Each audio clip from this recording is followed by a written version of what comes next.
Friends, మంత్రి seat రద్దు చేసిన ఈసీ తీవ్ర దుఃఖంలో మంత్రి. ఈ విషయాలను తెలుసుకునే ముందు వీడియో అయితే మీరు కంప్లీట్గా చూడండి.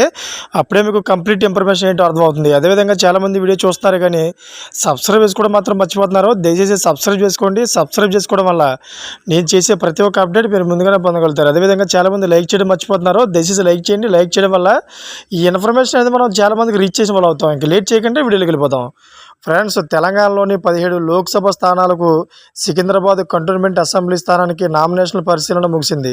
మొత్తం 17 లోక్సభ స్థానాలకు 890 మంది నామినేషన్లు దాఖలు చేయగా 271 మంది నామినేషన్లు తిరస్కరణకు గురయ్యాయి.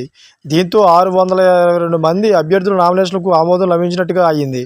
అయితే నామినేషన్లు ఉపసంహరణకు ఈ నెల 29 వరకు గడువు ఉండడంతో ఆ తర్వాత బరిలో నిలిచిన అభ్యర్థులు ఎవరెవరు అనేది దానిపై క్లారిటీ రానుంది. అయితే నామినేషన్ తిరస్కరణకు గురైన జాబితాలో పలువురు ప్రముఖ వ్యక్తులు కూడా ఉన్నారు.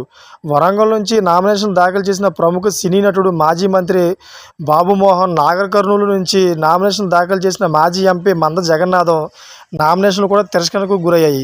బాబుమోహన్ విషయానికి వస్తే ఆయన వరంగల్ నియోజకవర్గం నుంచి స్వతంత్ర అభ్యర్థిగా నామినేషన్ దాఖలు చేశారు. ఆయన తన నామినేషన్తో పాటు 10 మంది ప్రతిపాదకుల పేర్లు సమర్పించినప్పటికీ వారి సంతకాలు లేకపోవడంతో నామినేషన్ తిరస్కరణకు గురైంది. ఫ్రెండ్స్, ఇటువంటి లేటెస్ట్ అప్డేట్స్ కూడా నా ఛానల్ సబ్స్క్రైబ్ చేసుకోండి, గంట బెల్ ఆన్లో పెట్టుకోండి. Thank for watching friends.